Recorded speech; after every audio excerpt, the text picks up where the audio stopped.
Today, we have someone in the community that's been with us for a while, and he's actually already been on the show, but I wanted to get more in depth with him about his actual journey.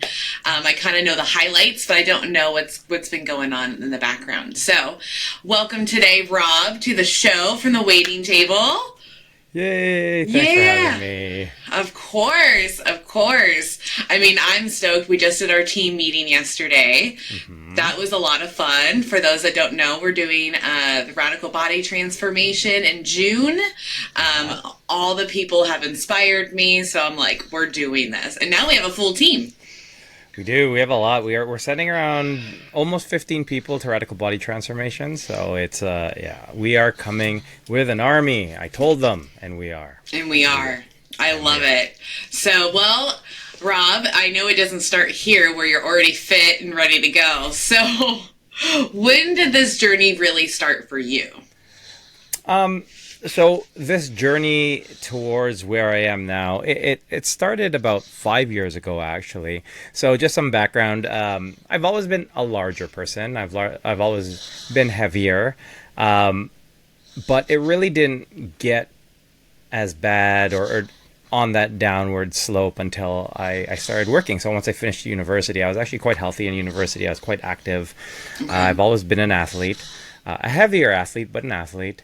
But once it's that becoming an adult thing, it's just like, oh, now I have work. Now I need to prove myself. Now I need to do all these things.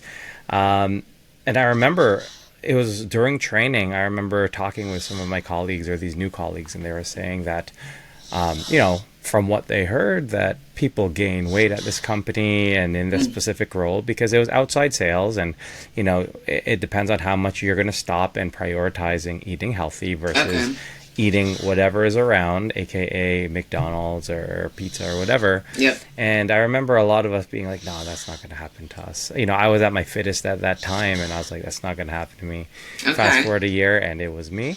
Oh, no. Oh, yeah. And fast forward a couple more years and a few more years, and it was me to a horrible degree, to the point where I actually had to go on long-term disability. Oh, shit. Yeah. And so at this point, I had gotten up to high threes, and I saw at certain points that, hey, I need to do something, I need to change things. And I had worked with a trainer doing CrossFit at this time, and I started having some back issues and some health issues. And I remember she had asked me, oh, how much do you weigh? We're filling out like the intake forms, and I was just like, I think it's been a while since I last weighed myself, but I think I'm around 280. I let myself go a little bit, so I'm around 280. And she's like, okay, well, we're just gonna weigh you anyways, just to to make sure we're accurate. And I'm like, okay, cool. And so I stepped on the scale, and I remember being 350 pounds. Oh, how'd that feel? I know what that felt for me. It was wild. And there's only a couple times when in my life I felt immediately, just like very acute, that the world around me was closing in one small moment. And one of it is in regards to like money and debt and stuff like that. And the other time was at this moment when I stepped on that scale, and I asked myself, where did 70 pounds come from? Yeah. Like where? And how did it get to this? And and so it was just like, okay, I'm going to start doing things. I'm going to be active again. And so I was doing well. And then on top of sort of my back issues that were starting to bother me a bit more, and some of my other like health issues that were coming up, at this point, I found out that I had hypertrophic cardiomyopathy, which is essentially an enlargement of part of your heart. Okay. And if you've ever heard about athletes in professional sports, just their heart stopping while playing or competing, that's essentially what I had. So I was not allowed to raise my heart rate over about 130 beats per minute. Oh, shit. And when you put that on top of the increasing back pain, the hypertension, all the different things that were happening to me, it was a mixture of, yes, physically it was a challenge, but there was a certain level of apathy as well, I think. Yeah. Where you're just starting to feel sorry for yourself and hopeless, and things just got worse and worse and worse, until I got to the point where I was 400 pounds. Okay. So you did reach 400. I did reach 400 pounds. I actually probably went higher, but when you're at a certain weight, don't want to buy a new scale, and you're just like, yep, I am tapped out here. I'm good. Yep. I'm not gonna find out more. Oh, I remember when I weighed in and saw the 308. Like, I was devastated because I thought it was 250. We always think we're lower than what we are, and because people around us tell us like, "Oh, you don't look like you're overweight," or "There's no way you look that total amount." But it's like, "Oh no, I am like 100%.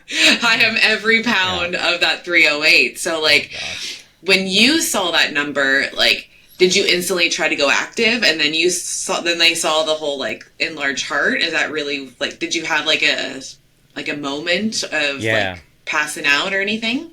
It wasn't even related to working out. It was a stressful situation over something dumb, and my heart started beating, and I was like, okay, well, I'm just worked up, whatever, and I'm like, I'll come back down.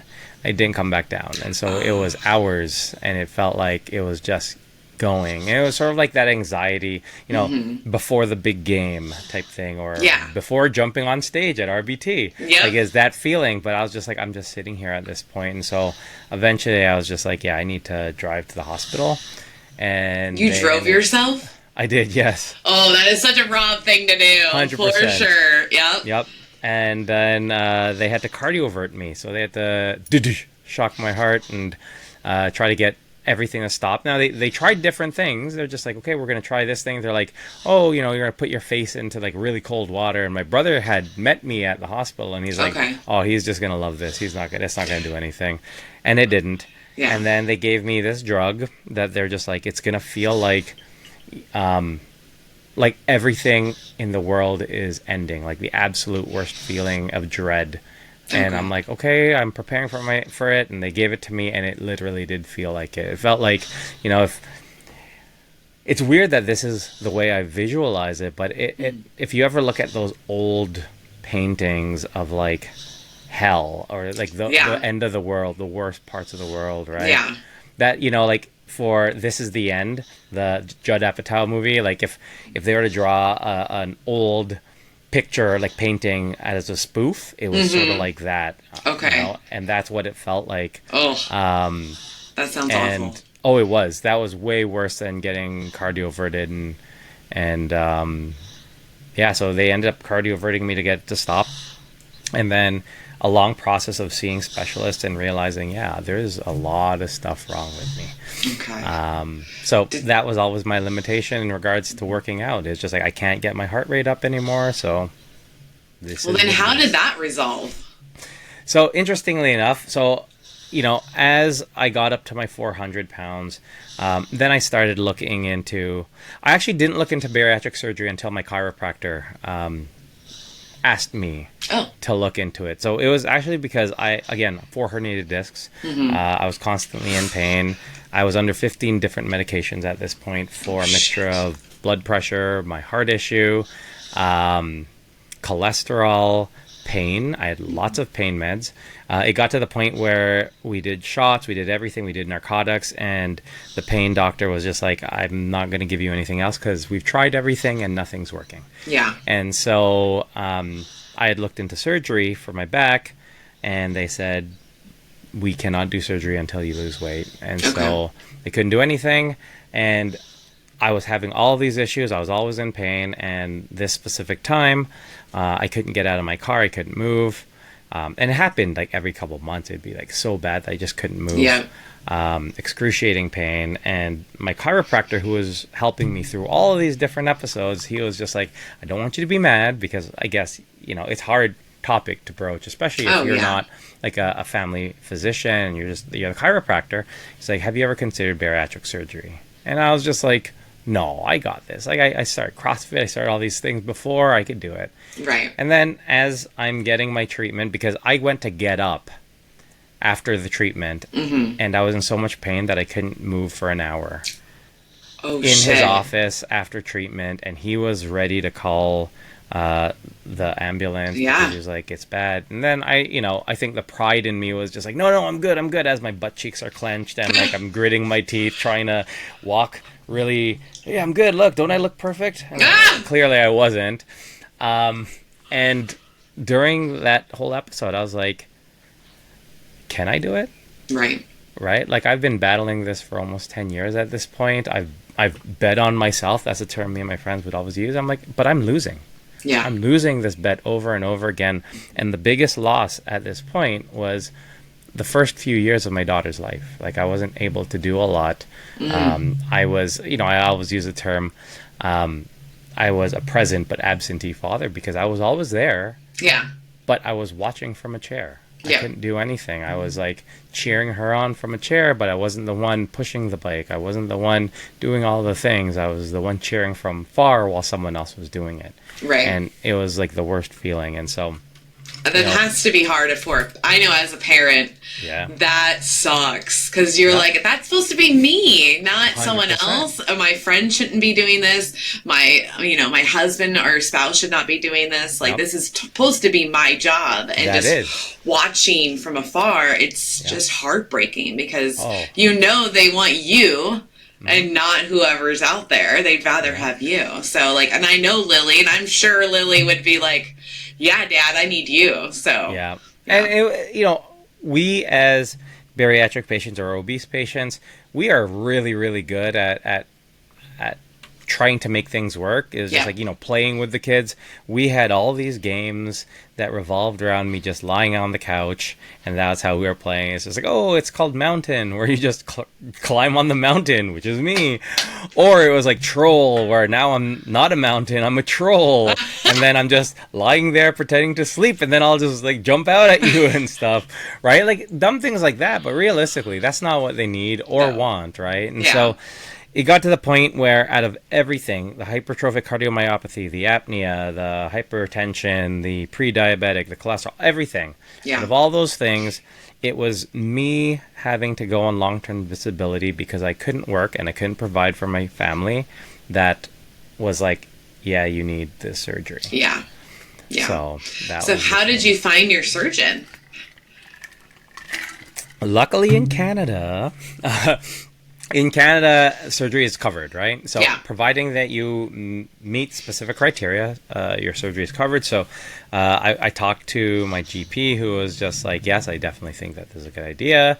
Yeah. It is generally a 2-year program. She enrolled me, and the main hospital in this area in Toronto that, now there are other hospitals, but this was the main one she was affiliated with.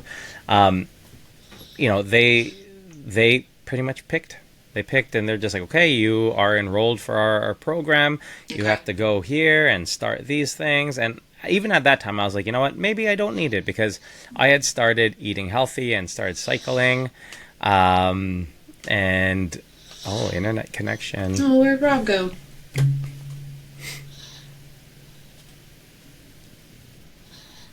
Yay, we're back. We're back? Okay, there we go. Okay, awesome. We're back. I was like, where'd he go? I was just really dramatic pause. I really wanted to make sure that I paused on that point. I don't even remember. I believe that. Yeah, right? That sounds like a Rob thing That to is do. a Rob thing to do. No, you were enrolled into... all right, it's good. They enrolled your booty. Yes. Yep. Right. So I was in this program, and I was like, you know what? At this point, I had lost, because I was starting to train and do things on my own. I found cycling, which was really the big exercise that helped me get to where I was initially, because all my neighbors were very close street. They had like a bit of an intervention, and we were all just hanging out, and they're just like, we care about you very much. All the guys went for wings, and they're just like, we care about you. We know that things are getting worse, and we're just like, if you want to do something, we'll do something together. And so we started initially, and then a week after, everyone fell off except me. And so I was just like, I had asked the closest guys that were to me, I asked, if I bought a road bike, or if I bought a bike and I just started biking, would you bike with me? Because I can't walk, right? Like, I'm in so much pain, but I could sit. So if I bought a bike, would you start biking with me? And they're just like, yeah. And so I immediately bought a bike, and we ended up biking nonstop. And even in the wintertime, we started biking. We joined a gym where they had virtual biking, and we did every single day. And so at this point, I had lost about, I think I was like 70 to 80 pounds. Oh, nice. And so when it got to the point where it was time for surgery, because it's supposed to be a 2-year program, but I called every day. I'm like, is there cancellation? Is there cancellation? Is there cancellation? They're like, okay, finally we got something. I was like, yeah, do I need it? I lost 70 pounds, 80 pounds, right, on my own. And then my mom died. Oh, that will do it. And that will do it. And, Yep. you know, I started asking myself, you know, there was so many, like my parents, when they were my age at this time, mid-30s, late 30s, they didn't have the comorbidities that I currently do with health. They didn't have all the challenges that I do. But yet they still died early 60s. Yeah. And if there is a correlation between those things, which there is, then I have 20-something years left with my kids. I've already missed the first 6 of Lily's life. Yeah. And how many more years till my kids don't want to hang out with me? Right. Yeah. Because, there's a point where they don't. So. Right. And Yep. I'm cool, but, you know, there's still that level, right? And so it was just like, yeah, you need to have the surgery. Yeah, you do. For the You do. if not even, like, if you can lose the weight on your own, great, because you've shown you can do things, but I've done this before. But if it also just means that it's going to help you not gain the weight back as quickly. It gives you, you know, time to be like, whoa, calm down, because it's happened all the time. You know, we can regain really quickly, and then it's just like, oh, where did that 70 pounds come from? Well, it's harder to do that after bariatric surgery. So at the very least, it buys me time. And I asked my wife, if it ever gets to that, you need to step in and tell me, like, you're out of control, you're gaining weight and doing all those things. And I promised myself I too.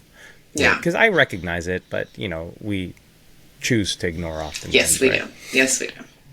We're So, very yeah. good at that. That's Very, very good. Yes. Yes. Avoiding and people pleasing. That's 100%. That's what our we fortes. are. Yeah. So it sounds like you got in quicker than the 2 years, though.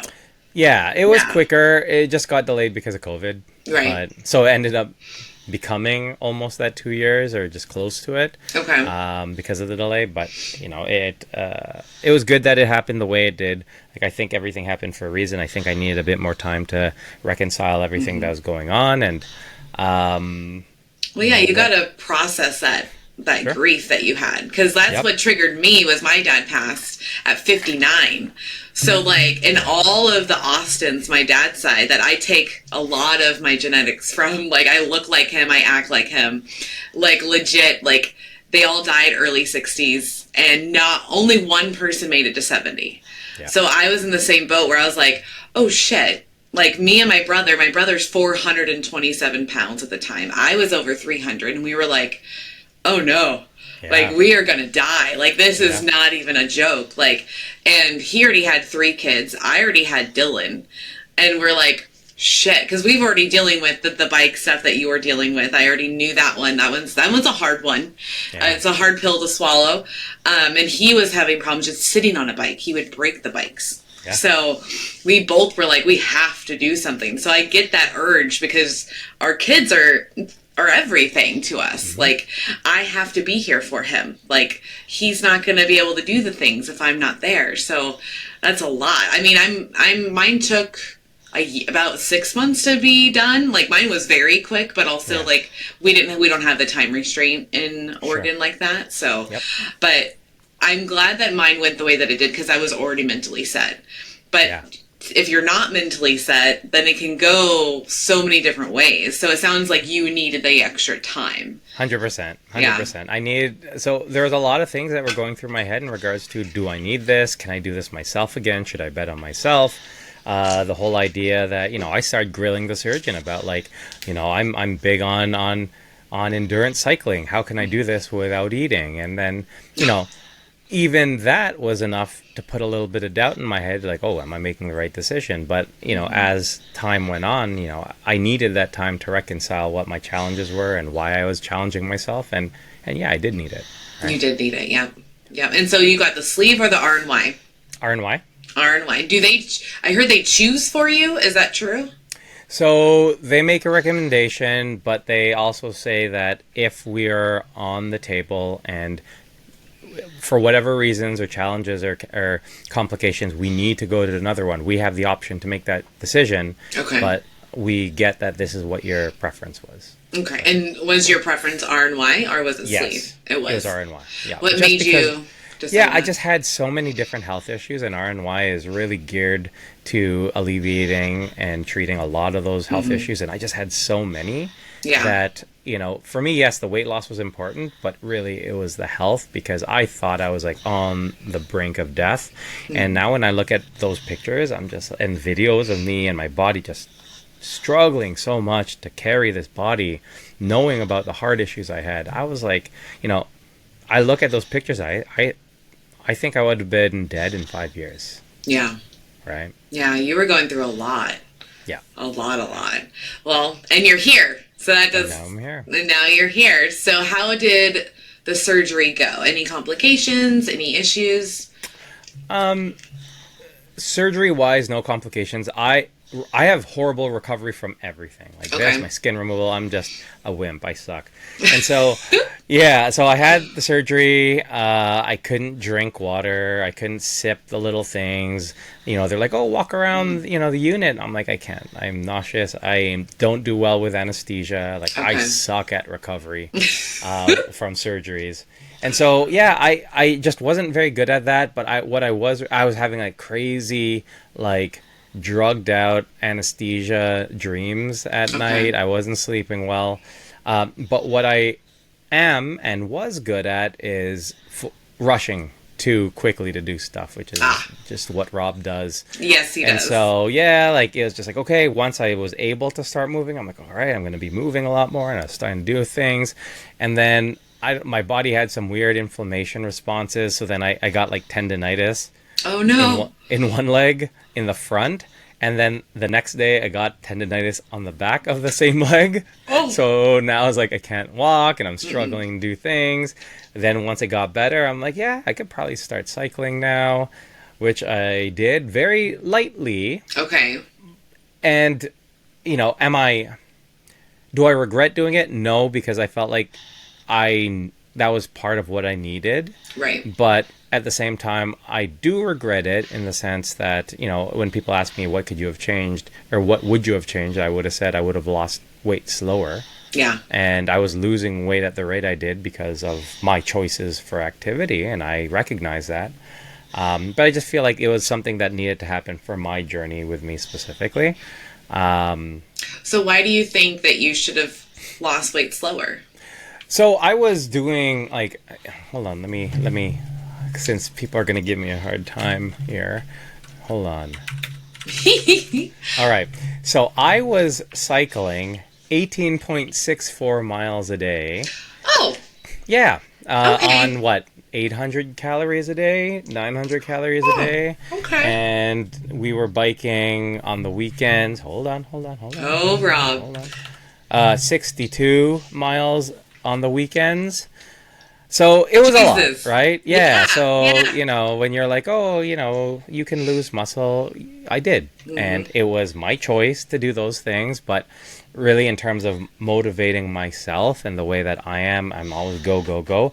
I think I needed to do those things. Yeah. As a result, I wouldn't say suffer, but it was a setback for me in terms of, you know, now what I see as a big picture for me in terms of muscle growth. But yeah, you don't need to be doing all that, especially in the first year. You don't need to push it. I tell people not to push it, but you know, I did. You did. I mean, it obviously worked. It was just way too much. 100%. Because my biggest one is I wish I would have worked out sooner. I was a slow loser, and I was totally okay with that. It's just like I tiptoed, you know, instead of right when they're like, hey, go. I waited another month. Like, that was the deal. And so I wish I would have took advantage of that month because I could have done it. And then I would have felt like in my brain, I would have been like, oh, I would have got to the lowest weight, Mel, if you would have just done that extra month. Because in my head, I was like, I need to get to 170. Hence why I told you that was my goal weight for RBT, because I've never hit it. Sure. The lowest I've gotten to is 179. And in my brain, I'm like, oh, if you, Melanie, that month could have been those 9 pounds. Like, I still tell myself that every once in a while, but it's like, it's okay that I didn't do it. I still lost weight. I still feel good. I'm 10 years out, so I got to stop with that mindset, but it's freaking hard, man. It is 100%. So hard. How did you deal with the mental part of this? So interestingly enough, I went into this with the idea that I'm going to do everything to take care of my mental state and my approach, and being grateful for everything I have because of where I was coming from. Yeah. So I would start every single day doing meditation, practicing mindfulness, being grateful for what I have, verbalizing, doing a lot of, I had worked with a mindset coach at that time, and I think that was very, very helpful for me really getting to the spot where I needed to be. Yeah. And I feel like that was one of the most important things to my long-term success, because, even though I don't do all those things on a daily basis anymore, once that first year hit where it was like, okay, well, I'm not losing the same way, I was okay with it, right? I recognized all the stuff that I had done. I wasn't comparing to other people anymore. I was just grateful for the experience that I've had and everything that I've been able to achieve. I was grateful for my health again. Yeah. All the different things I got. And I think that really set me up for success past that first year. When everyone's like, oh, the honeymoon's over, first year's a gift. Well, I gifted myself something, which was the ability to continue in a healthy way. I love that. And that's honestly, and this is the basis of what I do with Transform, right? Like it's not something that just ended, and it's something that transcends to all the aspects of my life in terms of every ability that I have to build culture in any organization or anything I do. It revolves around some of those things that I practiced in that first year. Oh, wow. That's amazing. What made you get a mindset coach? Because I've never even thought of that. So, it was interesting. So it was someone who actually came into my life from a neighbor. She had rented one of my neighbor's cottages, and they were just talking on the beach, and then my neighbor was talking about me and these changes and all these different things that I started doing. And she had said, oh, I would love to meet him. And so I had started talking with her, and it just really resonated with me in terms of what my challenges were. I actually had gone to therapy earlier as well, and I realized I was harboring a lot of guilt. I don't know exactly for what, or at that time I didn't know exactly for what, but I remember when I was talking with the therapist, I was just talking, and then I was listening to what I was saying, and I was like, holy shit, I said guilt a lot. And he was like, yeah, 12 times. And they do count too. Oh, for sure, they do. Right? Yep. And, a lot of these things started, making me realize that, there are a lot of things, there's a lot of trauma that we carry around, and there needs to be a way for me to absolve myself of that, because, we're doing a lot of work to try to better ourselves in the lives of the people around us. Why are we still holding ourselves accountable for all the different mistakes and shortcomings and letting that define us, right? Yeah, and we do that, all the time. And so I was just like, I can't keep doing that. So a lot of it to me was having a lot of honest conversations with myself about why do you succeed? What are the habits that you have that make you succeed, and why do you fail? Right? And what are the things that can sometimes cause you to fail, and how do we approach those things to turn them into success? Nice. What were some of those for you? What would make you fail? One main thing is not learning balance, right? So I was always, and still am to an extent, but I am way better at managing that. Okay. I am very much an all or nothing type of person, right? It's just like go full out, and once something happens, which is life, because life doesn't give a shit. No, it doesn't. Once it happens, it's just like everything falls off. Yeah. And so when I actually started pre-op, when I started cycling and eating healthier, that was actually the thing. That was my vision. Is like, all right, you're not going all in. You are in the extent that you are committed to this, but it's not like, oh, I'm going to go on low carb. I'm not going to do all this. It was like, I'm going to eat everything in moderation. I'm going to be balanced. I'm going to work out. I'm going to let my body recover. I'm going to do all those great things. And the biggest test was when my mom died. It was just like, usually it's if there's some big traumatic event or if I go on vacation, then everything falls and it takes forever to get back. And after my mom died, it was the next day I was back in the gym right the first thing in the morning doing a ride. Wow. And then I would leave and then deal with all the other things I needed to deal with and all my other commitments. But it was the first time in a long time that I recognized that this is a fundamental shift in the way I am dealing with things. And again, same thing, it translates now. So a lot of people, you know, I joke around about RBT and how much I gained after RBT this year, right? I gained like 15 to 20 pounds of water in like 4 days, right? Because I just ate all of the things that I wanted to eat. And then people were just like, oh, you know, I'm really struggling with it. But the thing is, I wasn't struggling with it because I know that I'm an emotional eater. Yeah. A lot of us are. So some people's approaches are like, oh, I need to nip that in the bud. I need to be able to control that. I need to do. For me, my approach is it's harder to change who you are and all those things versus how do I acknowledge it and accept it and then be able to move on. So oftentimes, you know, if there's a really stressful situation, my wife knows exactly because as I'm pacing and ranting and going back and forth, she hears and that's the cupboard opening and she hears the crinkling of the chips while I'm muttering. And it's just like, I'm going to deal with this for today, for right now. I'm going to eat these chips and then tomorrow I'm good. I'm back, right? It's because this is sort of what I need to do to deal with this stuff. And I can say in the last 4 years, and there's been a lot of stressful moments, not once have I broken that.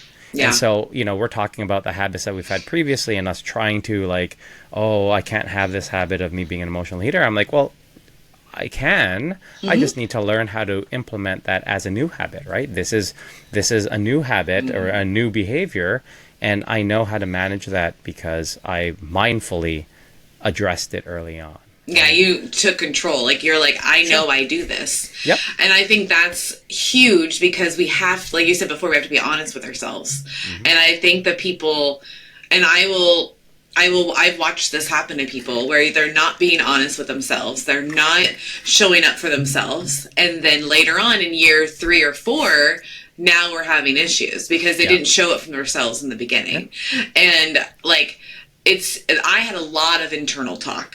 Like going through therapy, I've learned that I just had to do that as a kid to survive because no one was checking in on my emotions. No one was asking if Mel was okay. So I naturally learned how to do that myself. And so as I was going through the first couple of years, I hit those big moments of like, I want to eat. And I cried through those. And then now I know I can stop and do exactly what you do, where I can go, I know I want this. I'm just going to have it tonight. And then we shut that door. Sure. And that was yesterday, and that stays in yesterday. So that's what I've trained myself the same, because you have to acknowledge the feelings, I think, and you have to acknowledge that I am an emotional eater. I was very scared to even say it out loud for a long time. I was like, that's a no-no. Like, that's shameful that you do that. Like, that's how I was taught. And now it's like, no. I don't turn to alcohol. I don't turn to like gambling or shopping or even just vomiting on my friends. It's more or less like, okay, I'm going to have these fucking cookies and then we're done. And call it good. Like, you're just having that conversation with yourself. Like, here we go. This is it. Yeah. And it's the same thing I talk about like with Transform. I always say that, you know, one of the big things for me and, you know, how I'm so like data driven is I can be in control of the thing that's controlled me for my whole life. And I feel like this is a big part of it, right? Like being able to say, I am an emotional eater, but I can utilize that to soothe myself. And then be able to move forward with that. Like if for me, that is the epitome of being able to control the thing that has controlled you, is I can take this negative experience, I can utilize this tool that has always been negative to me, positive and negative, but as of late, negative in terms of a health aspect. I can utilize that to make myself feel better and then switch it right away to being, this is now my fuel. This is not a negative thing. Because I feel like food can be is a positive thing. We need it to survive. It could also be a negative thing when you do too much, you use it too much, or use it in an unhealthy way. And I feel like there is a time and a place for everything. Like, it doesn't have to inherently be good. It doesn't have to inherently be bad. Right? It's okay for it to be both. Just like a lot of other things in life. Money is not inherently good. It's not inherently bad. We need it, but we can use it on bad things. It can cause negative feelings, but we need it. And so I feel like food has to be something similar and has to be approached in a similar way, right? It just really does. I use it almost like a tool. Like, I feel like it's just the acknowledgement as a tool. Because it took me so long to acknowledge that I actually have these issues and that I feel like an addict when certain foods come my way. So now I'm like, I feel like I have like a full handle on it. And I told this to Shay, actually, that I feel like the community has really helped me heal my relationship with food.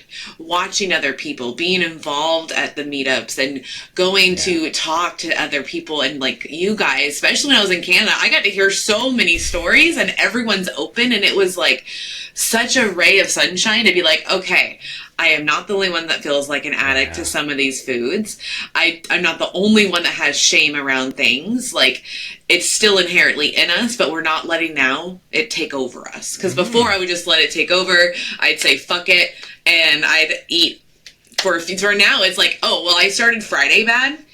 Fucking let's go. We're going to do the whole weekend this way.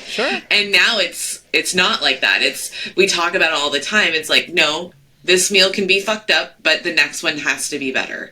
Or tomorrow has to be better. We're not leaving too much time for our brains to overthink. And that's been new to me, is just like getting that going a little quicker. I've been using the Mel Robbins theory of the 5, 4, 3, 2, 1. And like, when you count, just go do it at 1, and then you're up and you're out. And it's like, it's worked for me with the pool. It's worked for me with cooking. Yesterday I didn't want to make anything, but I had all that food in there. So I was like, no, Mel, you already made the food. You just got to heat it up. Like, that's it. So it's just really knowing yourself and your triggers. And being honest is huge. And that's important, right? Like, realistically, it's great to have all this information, but realistically, the only thing that matters is how it applies to you, right? If we're looking at basic behaviors, it's going to be based on how this specific stimulus, whatever it is, triggers or incites action from you, or inaction, right? And that's why, like, sometimes, like, I used to have a friend, I still have a friend, but he was never the type, let's go work out. I'm like, oh, let's go do this. And especially in the wintertime when it's super cold, you get home from work, it's freezing, and you just want to sit in the warmth of your family room. You know, my thing with a lot of the people I would train with is, once you put your boots on and open that door and just step outside, you've already done majority of the work. Right? So all you got to do is just get up. That's it. It's not like I'm telling you need to get up and go to the gym, you need to do this, you need to do this. No, you just need to get up, step outside and close that door, and it's done. Because once you do that, you're already committed. The car is there waiting for you. You're going to go and you're going to feel amazing about yourself, right? Always. Always do. I feel 100%. Way shittier sitting home, because I'll look at the clock and be like, oh, I would be like doing this move right now. I would be doing this. 100%. So, like, it's always just finding out what it is for specific people that'll help motivate them and inspire them. And, and even speaking with Toronto, right? Like, you guys I was very, very impressed with everyone, because, you know, eating at JBY is one thing. You know, we all eat, we all have fun, we all party. Eating around a whole bunch of people who've been dieting for a long, long period of time, I was like, I'm very interested to observe how the eating pattern is with everyone, especially, like, my clients afterwards. And I was just like, you guys are doing amazing, because the only one who's going crazy with the food was me, realistically. Everyone else was good. They were just like, oh, I'm gonna eat, and they're just like, oh, I'm back to eating normal things. And I think that also has to do with the approach to, like, again, all or nothing. Like, I was going hard for this competition, which you know, I knew I would be anyways.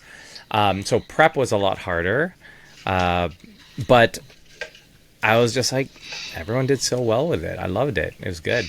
Yeah, it was kind of adorable to watch you guys do like your cookie and donut thing. And then Anna do her drink. Like she just had to have that drink the whole time she was in Toronto. And she's like, then once I leave Toronto, that drink stays in Toronto. And I was like, yes, girl. 100%. It's all about, discipline. Like I don't like the word willpower. It's more about discipline. You have to learn how to discipline yourself. And I think that's really lost as we grow up, because I think that's why I gained weight too. We always called it the Wachovia. So Wells Fargo took over Wachovia, which is a bank that was in the East Coast. And they said you were going to gain the Wachovia 20. And I did the same thing you did. No, I'm not. Yeah. No, I'm not. Oh, I didn't do the 20. I did Wachovia 40. That's what I did. And it just slowly kept creeping. And it was like a son of a bitch. But it's like I wasn't honest with myself back then. I wasn't acknowledging what was happening to me. I was just like, yeah, this is just who I am. Don't worry about it. And just ignoring all the signs. But I also want to say, they don't train us in kid area in life to know how to discipline yourself as an adult. Sure. Because I know a lot of us, we leave our family and our family's house, and then we literally go hang out with our friends. We start eating whatever's available. Yep. Even at nighttime, midnight, having nachos. Now I'm like, why would I even do that? There's no way I'd have nachos at midnight. This is crazy. So it's just interesting how disciplining yourself can go so far, because we need it. We need that discipline. Yeah. So I know that you had plastics. I really don't know much about your plastics, to be honest with you. So one, how much weight did you lose before plastics? And then how did you choose your plastic surgeon? So I had lost, from 400, I got down, I was at about 190 when I had plastics. Nice. And so, in my head, I'm just like, yeah, this is pretty much my max. I'm not going to get smaller than this or lighter than this. 190 is a good time. I think it's a good place. And I started, I was on a Facebook group of Ontario. It was for Ontario plastic surgery. Okay. And I was looking for a bariatric surgeon and looking at different people. And, there was the top X amount of people. So I called all of them and I interviewed the shit out of them, right? Nice. I work with surgeons for my work, or at that time for my work. So I had no problem. And even when I had my own family doctor, I interviewed the crap out of her to make sure it was the right fit, right? Yeah, I love it. And so, there was the first person who was the top guy, the number one guy. I'm just like, I've been talking to the nurse about the intake thing the whole time. I'm like, where is he? And then he ended up coming in for a little bit after I had asked, and then I started asking him about certain things, and I was just like, yeah, he thinks I'm a schmuck that doesn't know anything. Yep. So I was like, all right, cool, thanks. And then I went to this other guy, who is Dr. Shivers, and there was a few others that I interviewed too, but Dr. Shivers, the main thing was he was the one who talked to me in the meeting, him and his nurse.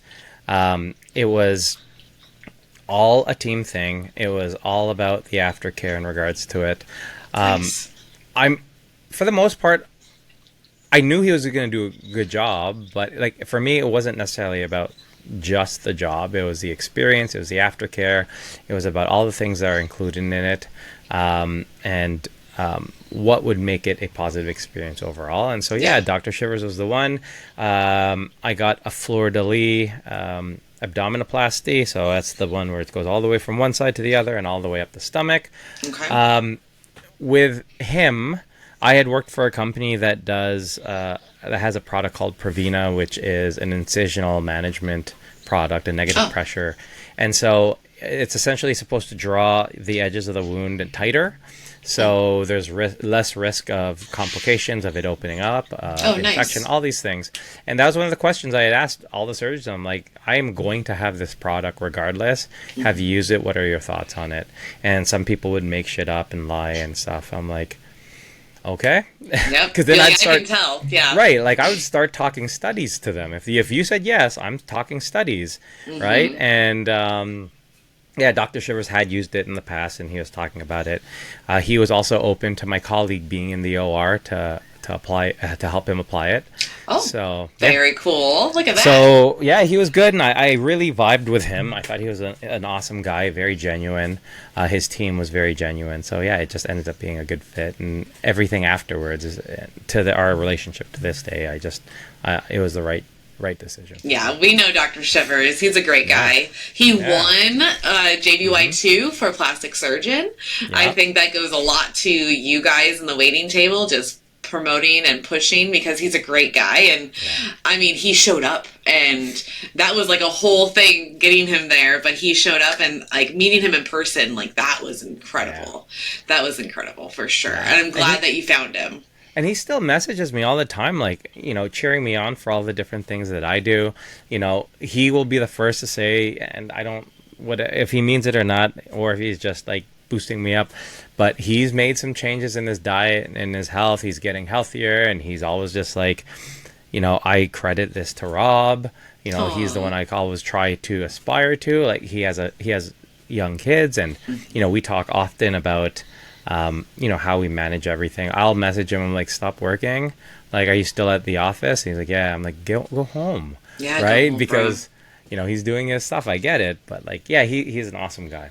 I love it. So how was aftercare? What kind of aftercare did you need? Like, how much skin did they take? Yeah, they just took short of 10 pounds. Okay. And like with my regular surgery, I was a baby. And so I was just like, I'm going to be prepped. I got all my stuff. So I rented a hospital bed to be in my family room. I didn't know you could do that. That's cool. Yeah. So I had a hospital bed in my family room. I had everything I needed right where I needed it. Because I didn't want to be separate from my kids and all that. And I wasn't going up and down the stairs. And yeah, it was hard. It was rough. I remember telling him, I was just like, to Dr. Shivers, I'm like, if you don't need, like, I'm pretty good. I don't think I'll need like muscle repair, because muscle repair is the one that hurts the most. Right. And takes the longest. And he was like, I'm like, yeah, like I should be good, right? And he's like, And I was like, so yeah, if you don't need to, don't worry about it. He's like, okay, well, we'll see, but if I need to, when I'm in there, I'm going to. And I'm like, all right. Yep. And so he did, for sure. Oh, yeah. I learned from the last plastic surgeon I talked to, Ashley, that anybody that has an extension of the stomach is going to have repair. Yeah. So when you were saying, I was like, oh, yeah, like 100%, we broke that barrier. So like we have to have it repaired. So that's why it hurt more for you. Yeah. And I have videos of me like every 24 hours trying to get up, and the pain of me trying to get up. Like, I see some people who have it and they're great and they're like, oh, I'm fine. First day, they're like, I'm walking around. No, I cannot. I could not stand up straight. I was like in this angle the whole day. Like, when I was trying to get up, it was rough. It was rough. But it was worth it. And in regular Rob manner and fashion, every time I'd talk to Dr. Shivers, he's like, do you have any questions? I'm like, just one, you know what it is. And he's like, you cannot start working out yet. No. Because how long did it take for you to get fully recovered? What's the month now? I wouldn't say like everything's closed, but I feel like with plastic surgery, especially with the type of plastic surgery I had, like, it's always like there's going to be times where it's going to be very, very tight, and I'm constantly stretching and massaging the scar tissue. Okay. So it's not pulling, which, a lot of the back issues I've continuously had, or any of the back issues I continuously had, it's exacerbated by the fact that my scar tissue is pulling me forward. Right? Ah, okay. So that has always been part of my care plan in regards to managing my back pain, is making sure that my scar tissue and my incisions are not tight and they're very loose. Yep. So yeah, it was a while, but then eventually he was like, okay, you can do this, but no more than that. How'd you handle that? It was okay, but yeah. Yeah. Did I follow it perfectly? I was going to say. Probably not. Okay. But it was pretty close. Pretty close. Yeah, like a good 60-40. Okay. Yeah. That is such a Rob fashion, for sure. Yeah. It's like very close to just not following it, but I'm on that side of following. So that's all that matters. So what So it sounds like a lot of your health issues went away, but you still have back issues. So what is it like now for health and back? So health, everything actually got a lot better. All the 15 medications that I was on, everything is gone. Yeah. So with the exception of one, and this is the part, it irks me, and my cardiologist knows it bothers me, but he has me on a very, very mild hypertension product. Okay. Medication. And he was just like, I know this pisses you off, and it's very frustrating because you've done so much work to get to where you are. But he's like, no amount of any of that can beat your genetics. Yeah, right? they can't. He was just like, you just can't. And so he was just like, I want you to view it from another standpoint as well. I want you to view it as you are now doing more work to prevent issues in the future, right? Yes. Which can eventually catch up to you. And I'm like, all right, I'm done. I'll do it. Yep. So yeah, it's just that. But everything else is all gone. No pain meds for the most part. Do I get flare-ups every once in a while? Sure. And usually I know when it's going to happen because I'm either overdoing it on something, not listening to my body, or I'm not stretching. And now I'm way better at it, at stretching, but also in terms of now that I make a lot more of the workout routines, I work on a lot of my deficiencies a lot more. Okay. Which has really, really helped with my back. Nice. Still more to do, but yeah. Yeah, because the back is huge. Like, men, you guys have backs that are just kind of are fucked. Like, I don't know why, but it is. It's because we don't do things that we need to. Like, men, if they're in the gym, they don't train their posterior chain. They don't train their glutes. They don't stretch their glutes. They don't stretch their hips. They don't do all the things that we should be doing. But we're just like, no, let's lift heavy, man. Yeah. And so we just go in the gym, like, and just do all the front, right? Everyone just trains the front, and then now you're like hunched over like this, and everything pulls forward because you don't train the back. Why? Because you can't see in the mirror in the back, right? And so, yeah, that's why men sort of suck at that stuff. But yeah. I know. I wish men would stretch more. It's so good for you guys. Like, I've seen studies about mobility because my ex-husband had a very bad back like you, walking crooked, and we're just trying to find things to do for him. And stretching and yoga was like number one for your back, guys. So it's not just for women to do yoga. We all need to do yoga or some sort of stretching because our body just likes it. Yeah. Like, we need to get it all loosey-goosey. Like, I stretch every morning. It feels the release in my lower back a lot. And after watching Eric go through what he went through, I was like, I am not fucking up my back. Because I mean, it literally holds you guys up. Like, guys, like, it literally holds us up and keeps us moving forward.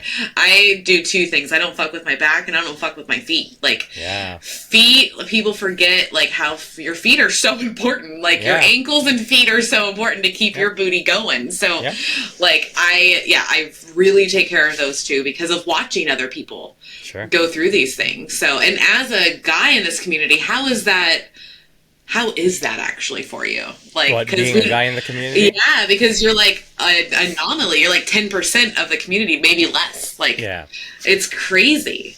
It is, and I love seeing the fact that the men in our community are getting represented a lot more, are coming sort of out of the shadows and sharing their information, sharing their journeys, which I think is just amazing. Yeah.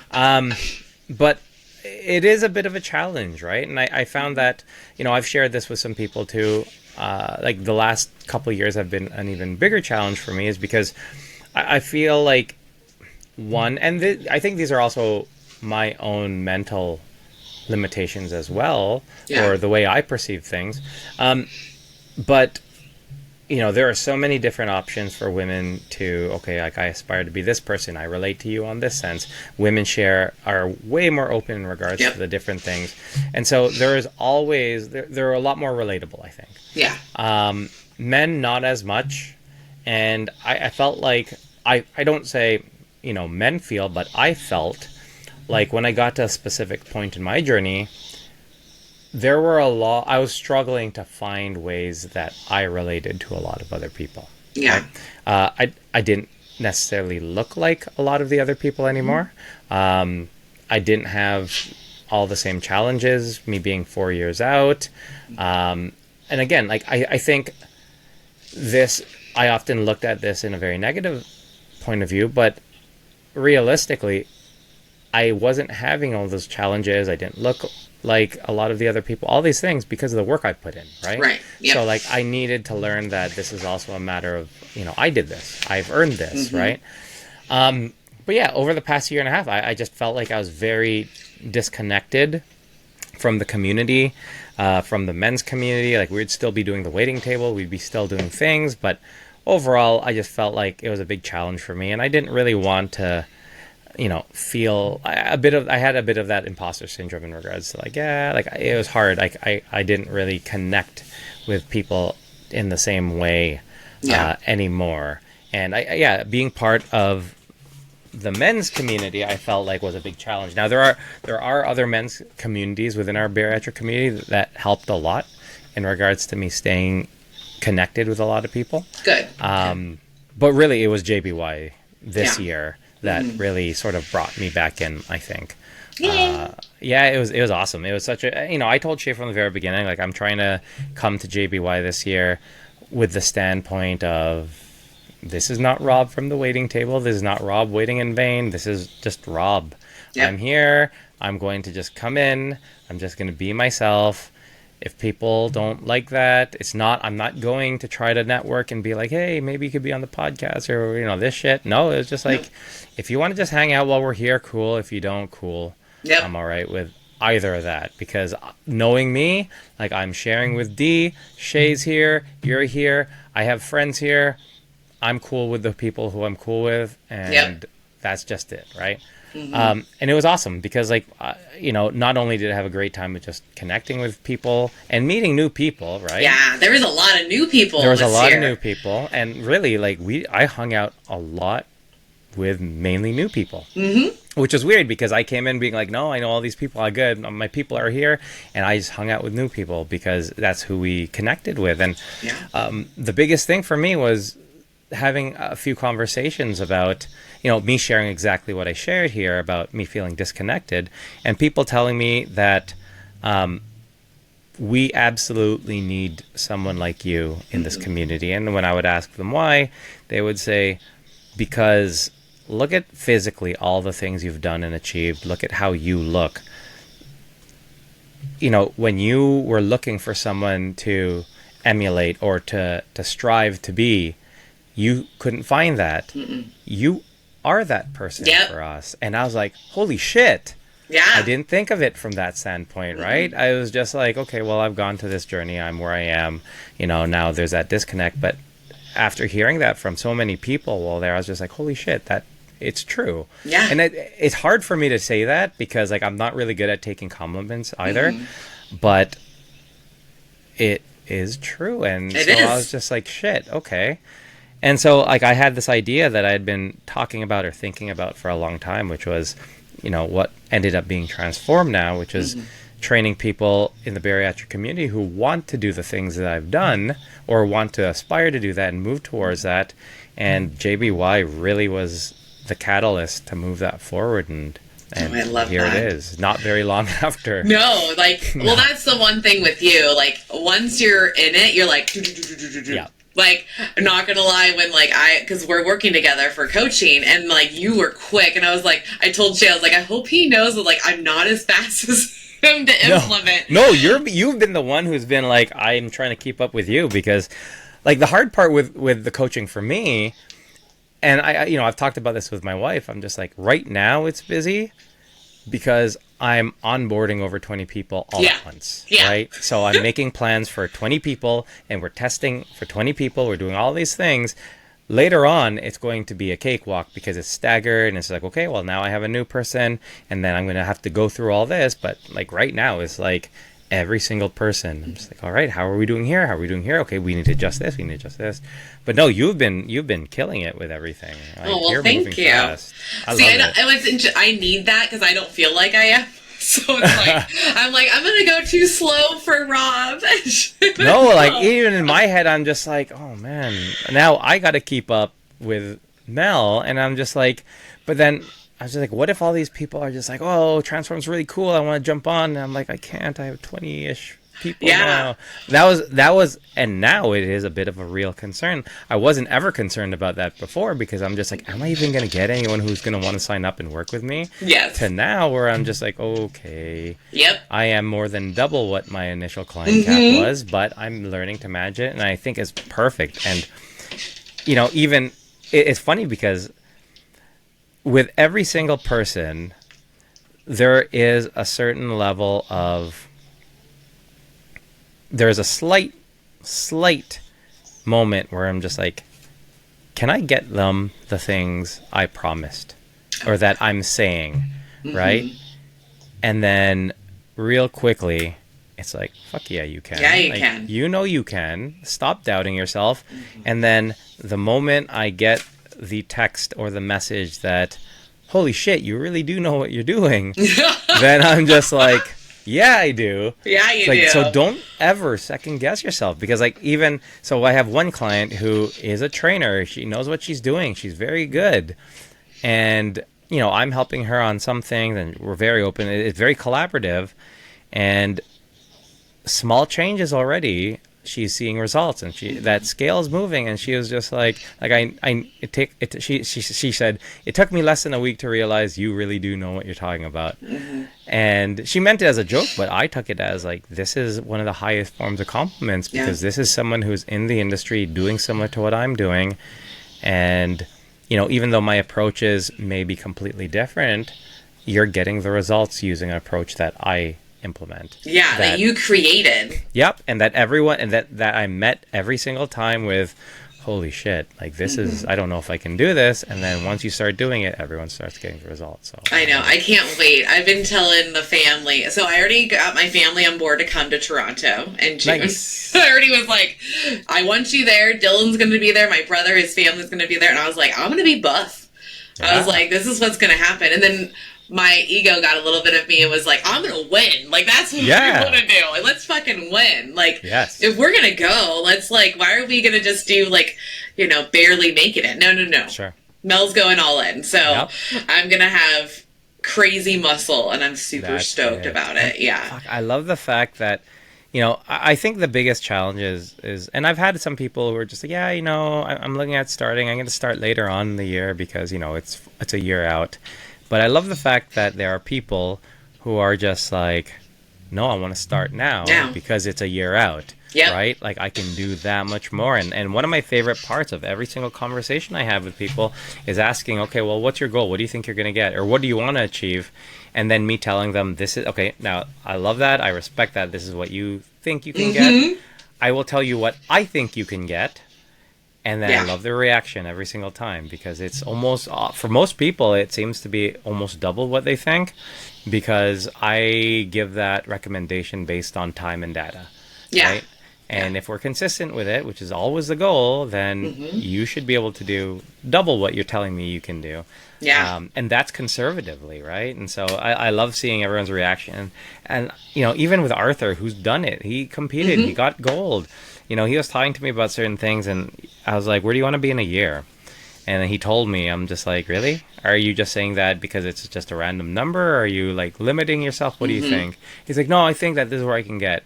I'm just like, where I see you in a whole year is you can get to my level of body fat, right? Like, yes, you have skin, and yes, I know you're addressing that, or you're trying to address that. And even if you didn't address that, you have skin. That's still going to be there, but you still can get your body fat as low as mine. He's like, no, I don't think so. I'm like, well, why not, though? Because when I was 50 pounds heavier, I said the same thing, but here I am. Yep. Right? So, like, what is the difference between you and I? There isn't. Right? Well, and we like to think there's huge differences, but at the end of the day, we're still a human. We're still just a bag of chemicals. We just got to play with numbers. And that's why I think we work really well together because we both love numbers. And I was like, oh, I can hit a number. Give me a number. Let's go. And what's cool is I don't think what you realize what you're doing is, so, I mean, on the call, you saw all sorts of different types of people. It was fucking cool. But what you're doing is that you're building each one, and now other people are going to be able to see these different types of people when they go look and go say, hey, can I do it? And we're going to be there. Yep. we're going to actually be there for them, instead of like how you were and I was back in the day, over like I couldn't find anybody. Like, I mean, Sure. 10 years ago, the community was not what it was. Slightly so that's why smaller, yeah. slightly different. But like for you, you couldn't find anybody. Mm-hmm. And so guess what? What do? You become it. Yeah. And that's what you did, and didn't realize that you became what you wanted to be. And now everybody else is like, oh shit. Because especially with your story, knowing that you were in a wheelchair, knowing that you had a cane, knowing you had back problems just like every other dude around the world does, you know, and then seeing you got to 400. So it's not like you got to 250, you know, because some of these guys are big guys. Like my brother, 427 when he started, and he's in the mid 200s now. So it's like you're actually taking real people and showing them that they can do what all the limitations we thought that we had. Yeah. And that's what I like, because that's why I was like so gung-ho and like, let's have the bariatric bodybuilding at JBY. Yeah. Because I want the people like us to see that we can do it. Yep. Like, and it doesn't matter if you have loose skin. And I've already had phone calls with people that are like, oh yeah, I'm doing it no matter what. Like, I will be there. Like, Ashlyn is already like, yep. I was actually going to message her about it too. Yeah. I talked to her 2 days ago with Shay, and she was like, I'm down, I'm doing it. She's like, it's with our people. Yeah. So you feel way more comfortable. It's because I saw the difference when we were there at RBT, and it's not like the people aren't great, because they are. Like, and they all talked to me backstage. They all were helping each other. But there's just such a different camaraderie when it's people that's had bariatric surgery, and because we know where we came from, like how hard it is. So I'm excited about that, because now it's going to be happening with people like us. Yeah. Like, oh my God, I love that. I'm so excited about that. It's so cool. And you created that. So it's like, guys, sometimes when there's not what you need isn't there, you have to create it. That's why I did the 100%. Podcast. I didn't have anybody to help. I felt so alone. I felt so uneducated about what we were going through. And like, now I'm like almost an expert. Like, this is crazy. And now I got like, I can help anybody. I have resources now to help anybody I want. I did want to touch on 2 random things. Sure. One, what are the random things that happened that you weren't expecting? Like, even like for me, like the gurgling, I had no idea that meant I was full. Like, did you have any of those like little things happening? Like, just in general, or just in general? Yeah. That's a good question. Right? It was weird. I know. There's a lot of random shit that's happened. Yeah. So I found, it always comes back to bathroom. Bathroom. Yeah. Like I wasn't told that your bathroom habits would change the way that it does or did. And yes, as much as they say that, oh yeah, you know, you need to have more fiber, or you need to have this in your diet, they don't explain why. No, they don't. And that's the big thing. And that's why I am so gung-ho about giving people the education and the information. And I've always been like this with, you know, I educate, or I used to in my previous role, I educate doctors and nurses on how to utilize different medical devices, right? That's right. And my education was never about just do this, this, this, this. It was always about, you're going to sit here and understand everything about this product and how it pertains to your procedure, because when shit hits the fan, I'm not going to be available to answer all your questions in the middle of the night. That's on you. Sometimes literally when shit hits the fan. 100% for us. So yeah, like I do find that digestively, that was always a big challenge with me. Not a big challenge, but it was a surprise. I was just like, wow, this doesn't work the same way. Even peeing, I found that like it just didn't flow the same way that it used to. I'm like, that had nothing to do with anything, but it just, and it might have just been my body changing, the amount of water I hold now that I'm half the size that I was previously. I don't know, but that was always a big change.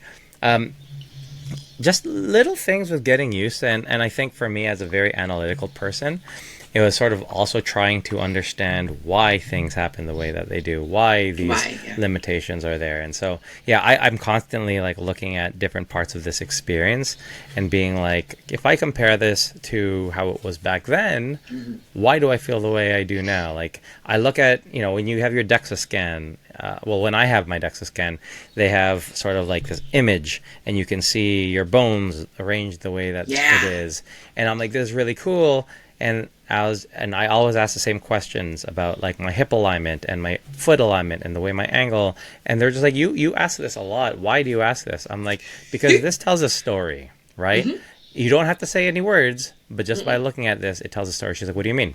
I'm like, when I look at this, I could tell why I am the way I am. I have the challenges I have.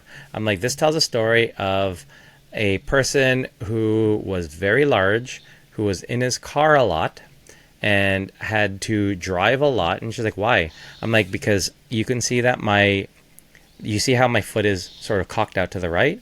Is because as a 400-pound person, when you're driving, I'm not lifting my leg, my friggin' 100-pound leg, to push down on this pedal. I'm just angling it out. So my leg's always just rotating out, which my hips got used to.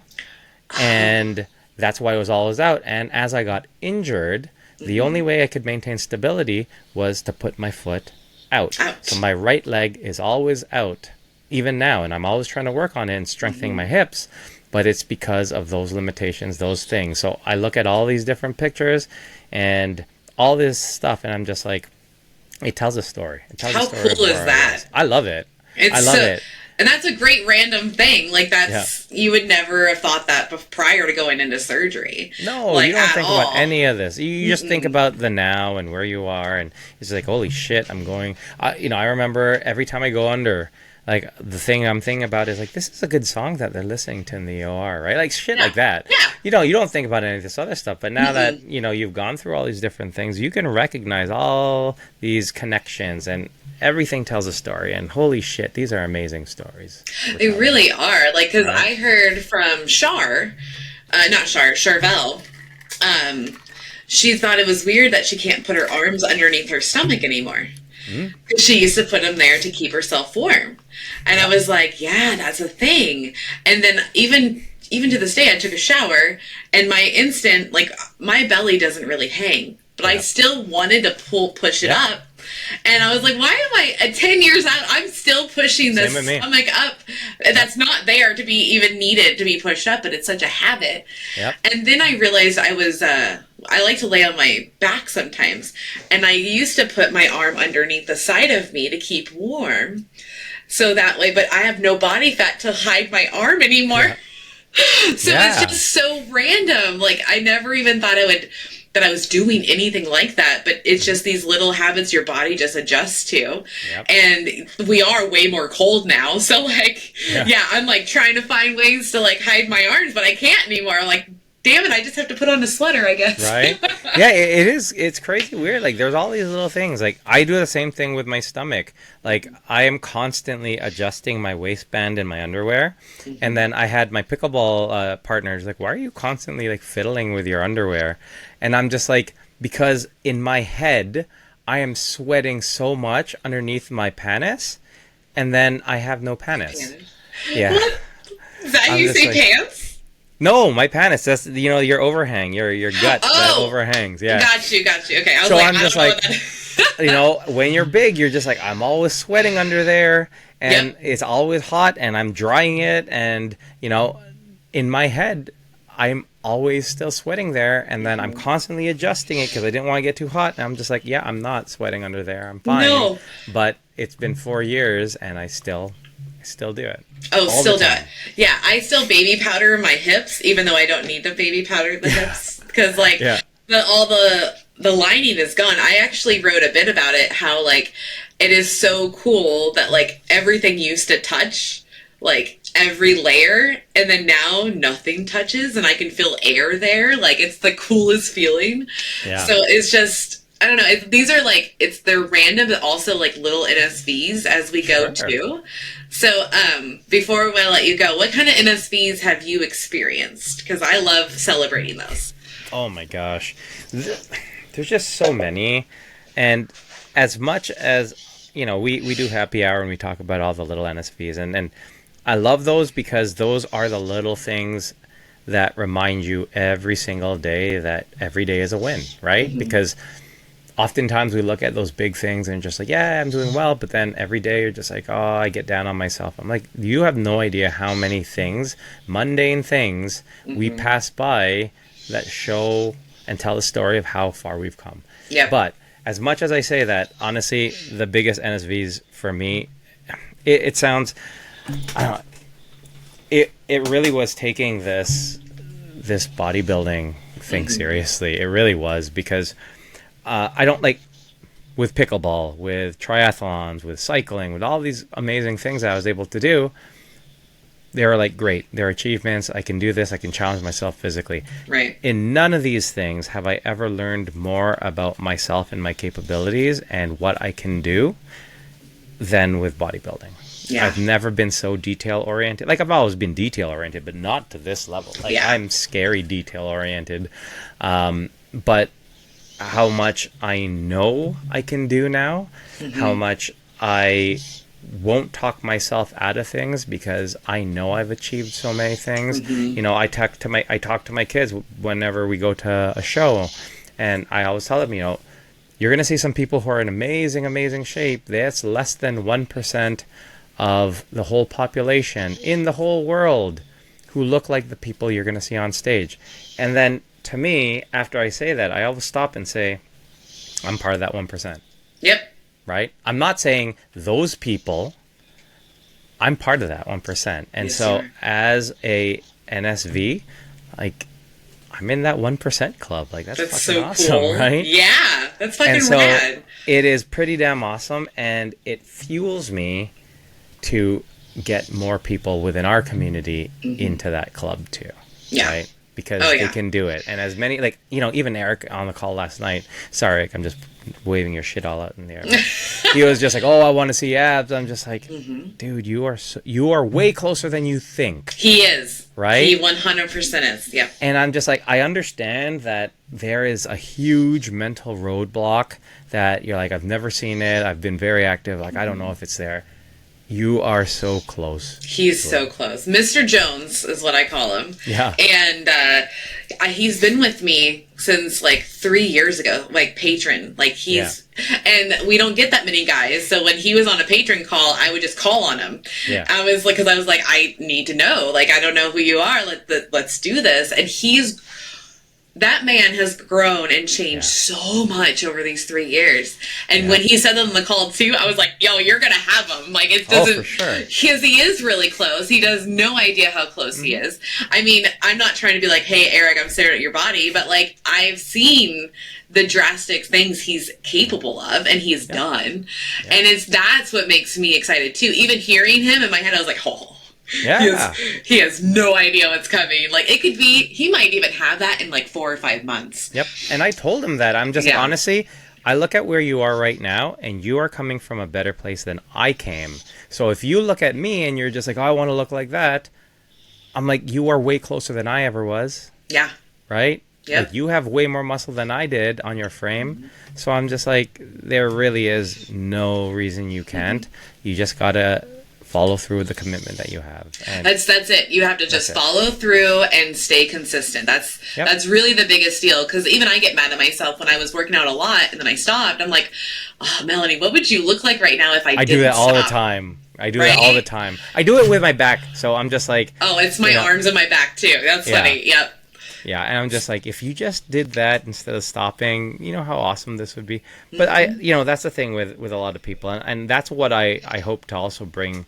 Like, I hope to bring them hope, because it's just like, realistically, I think I see, because of what I've been able to achieve and what I've seen, like, I think I can be sort of that window for other people to see how far they can do. And I love that aspect. That's one of my favorite parts. And so as people get closer and closer and closer, and then, before the show, everyone in our last group were just like, so Rob said that, I told Rob that I was going to get to this number, and he said, no, you're going to get to this number. And they're just like, today I am at that number that Rob said. And I'm just like, fuck yeah. Like, I told you, right? So just stick with it. And especially with the people now, like, I feel like they've seen a bunch of people in our community do it, have a great time, it being a positive experience for them, which is the first and most important thing for me, is that it's a positive experience for them. Yep, same. And so, like, for me, like, the people who have signed on, they get it. Whereas I think the last group that I was with, they were just like, holy shit, I'm going to hold on for the ride and hope. Yeah. Like, I think those people have inspired these next group to be like, holy shit, they've done it. Yeah. Right?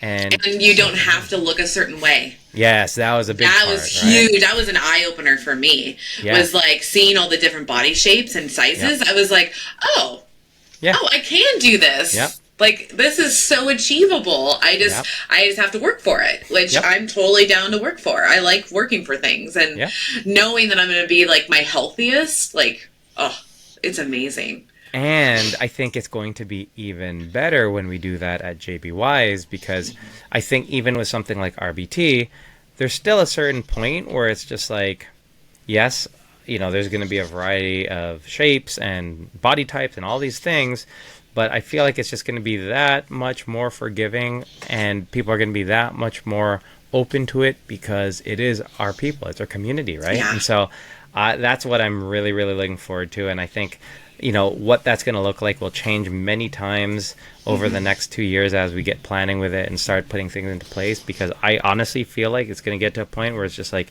there's a lot of damn people. Yep. So we're gonna need to make changes to accommodate and what this is gonna look like. But I'm open for it. I'm excited. I think it's going to be amazing, and I honestly think that this is going to literally change the dynamic of our community. I think so too. It's going to change everything. They're going to realize that you can do these things, no matter where you're at in life, and no matter what age too. That's what I love. That's what I love. I think, you know, Mary, we talk about Mary, like Mary, I think has been very inspirational to so many people to be like, holy shit, I can do this if she can do this. And, you know, I have younger clients when I'm like, oh, well, you know, what are you thinking in terms of what do you want to achieve? They're like, I want arms like Mary. Mary, who was one of the oldest competitors. They want arms like her, right? That is absolutely amazing. So, you know, I'm excited. This is going to be awesome. I know. She was hiding those abs. I know. Like, it was so funny because you guys all were wearing, like, baggier clothes until the day. Yep. So I had no idea. And then Mary walks out, and I was like, holy shit. Yeah. Mary has abs. And I even said that to her. She's like, no. And I go, I know. Okay, then rewatch this video, girl, because I just watched your abs walk out on stage.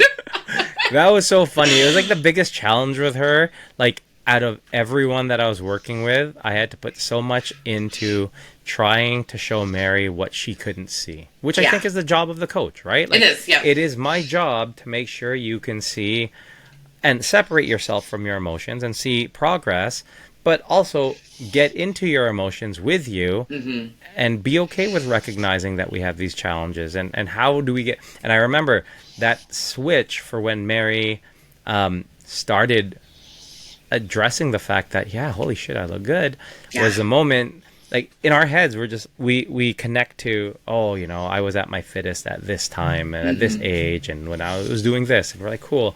And with Mary, what that switch was her looking at pictures of her fittest, right, and realizing I look better now than when I thought I was my fittest. Right? And all of a sudden she's like, I look at this, I look great in this picture. I look at this, she's like, this looks really great. I'm like, holy shit, do you know how big of a switch you just made? Like, you flipped everything over, and it was amazing. So she did. I'm so proud of Mary, and I can't wait to work with her and be around her again. So, well, I know you have to go pick up the kiddos. Yep. Is there any last things you want to say before I let you go? Yes.